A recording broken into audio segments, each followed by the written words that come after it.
Steve. Welcome back to Steve the Prodigy. Today we are going to study about a grammar point which is about present perfect simple.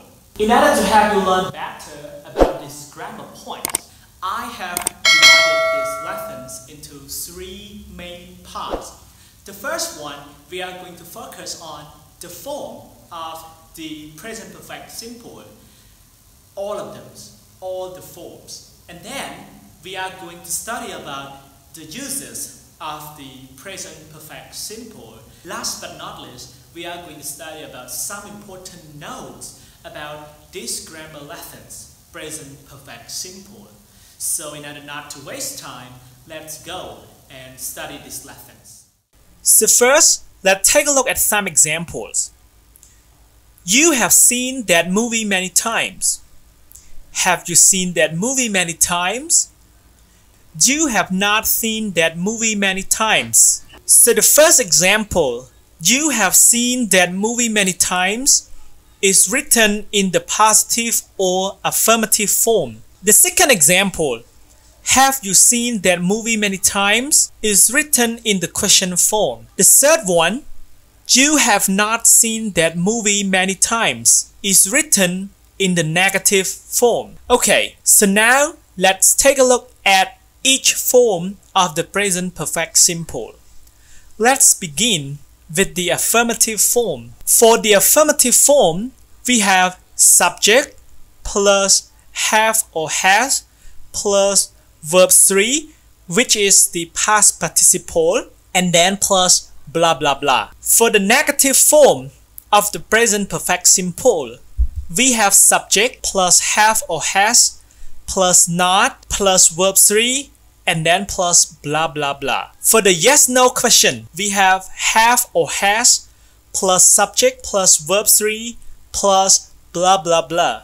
But do not forget to add question mark because it is the question form. Last but not least, we have the WA question form, which begin with the WA words. And what are WA words? We have what, when, why, who, where, how, and whose, plus with have or has, plus with subject, and then plus with verb 3, and then plus with blah blah blah and question mark. Let's move on and talk about the uses of the present perfect simple. So for the first use of the present perfect simple, we are going to talk about unspecified time before now. So what does it mean, unspecified time?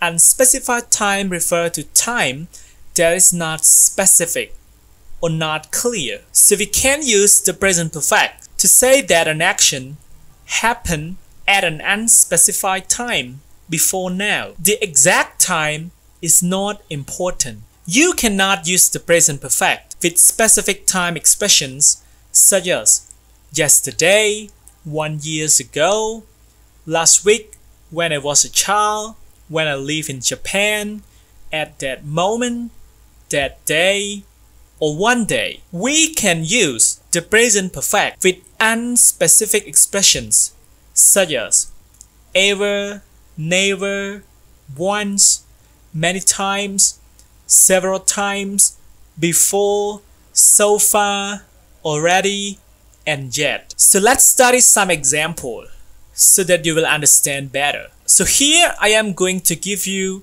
5 extra examples to help you learn about how to use the present perfect to talk about an action that happened at an unspecified time before now.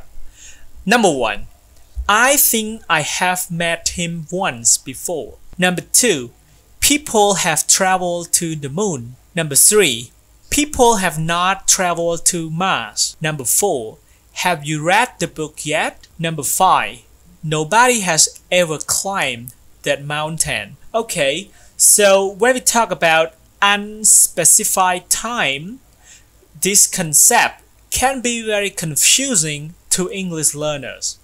So it is best to associate the present perfect with the following topics. So next, under this first use, I am going to teach you 5 topics that will help you understand how you use present perfect to talk about unspecified time before now. So here is the first topic under the first use.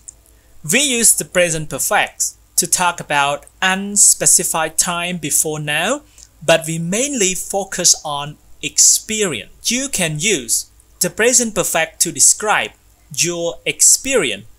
It is like saying, I have the experience of. You can also use this tense to say that you have never had a certain experience. The present perfect is not used to describe a specific event. Please remember that. So let me give you some example. I have been to France. This sentence means that you have had the experience of being in France. Maybe you have been there once or several times. The second example, I have never been to France. It means that you have not had the experience of going to France. Example number 3, have you ever met him? This question is asked to check whether you have ever had the experience of meeting with him or not. Okay, move on and talk about the second topics under the first use. So here is the second topic, which talk about change over time. So we often use the present perfect to talk about change that has happened over a period of time. For example, you have grown since the last time I saw you. Example number 2, my English has really improved since I moved to Australia. Example number 3, has she changed a lot since she broke up with him? Now talk about the third topic under the first use. So here we are talking about the third topic, which is about accomplishments. We often use the present perfect to list the accomplishments of individuals and humanity. You cannot mention a specific time in this case.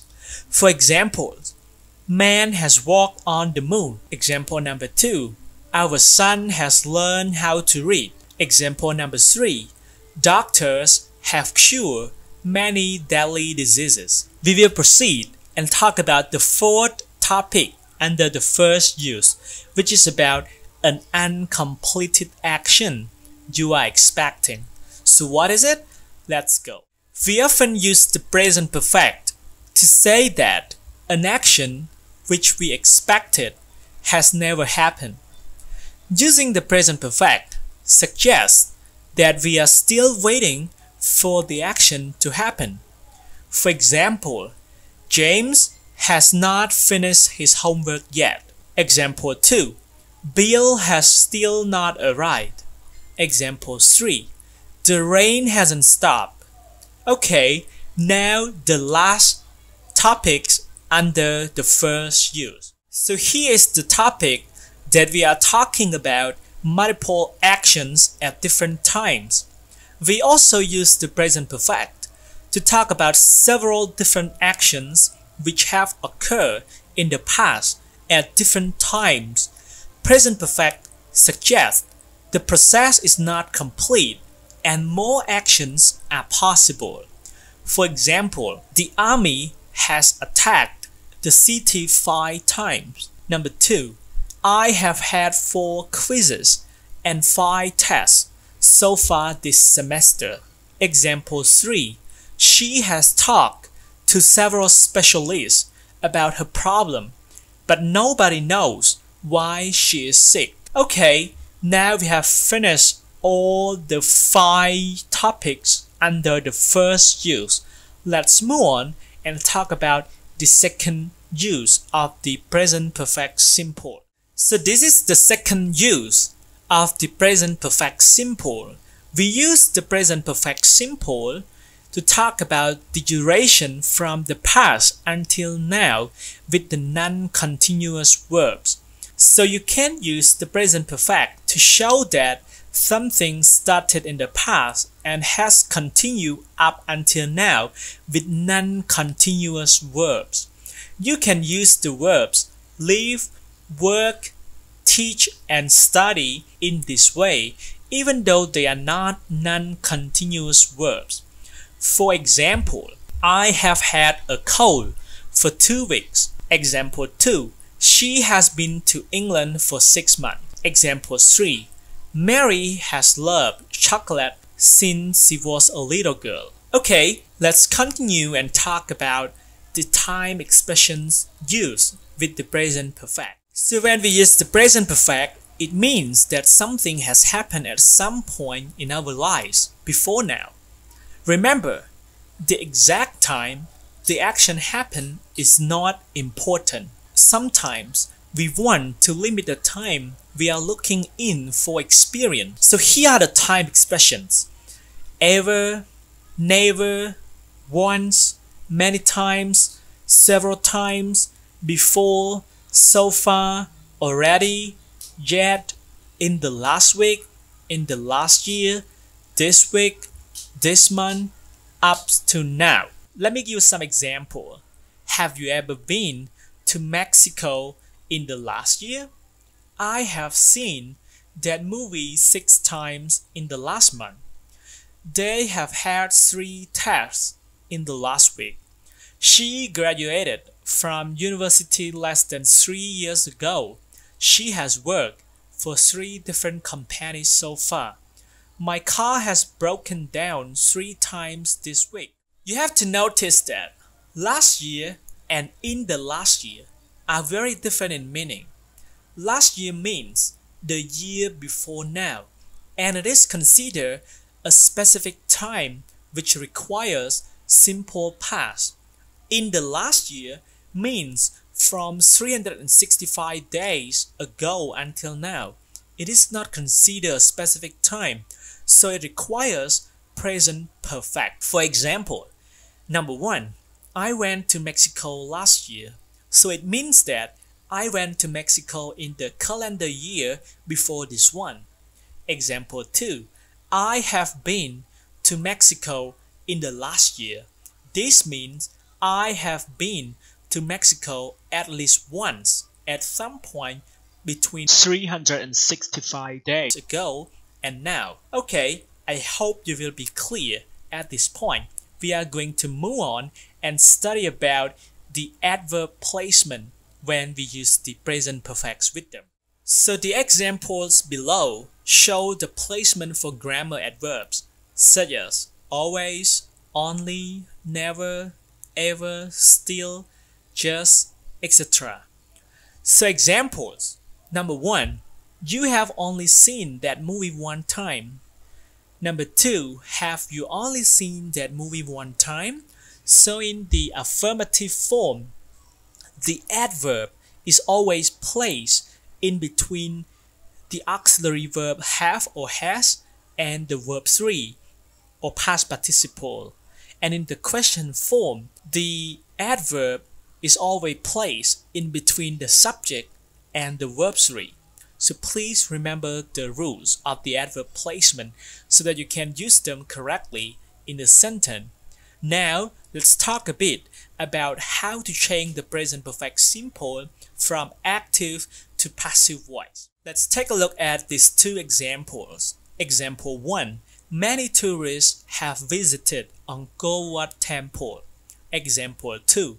Angkor Wat Temple has been visited by many tourists. Okay, so in the active form, we have the doer as the subject, plus with have or has, and then plus with verb 3, and then plus with receiver, which is the object. And in the passive form, we have the receiver as the subject, and then plus with have or has, and then plus with been, and then plus with verb 3, and then plus with agent, which is the doer. So please use them correctly. So the first example, many tourists have visited Angkor Wat Temple, is written in the active voice. And the second sentence, Angkor Wat Temple has been visited by many tourists, is written in the present perfect simple passive or passive voice. Okay everyone, here come to the end of our grammar lessons about the present perfect simple. In case that my grammar explanation is not clear enough, or you have any other questions related to the lessons above, please let me know in the comment section. And don't forget to click like, and especially do not forget to click subscribe in order to get more useful video related to the English learning contents and the general knowledge videos. So see you in the next video, and I hope that you will learn a lot from this channel. Goodbye.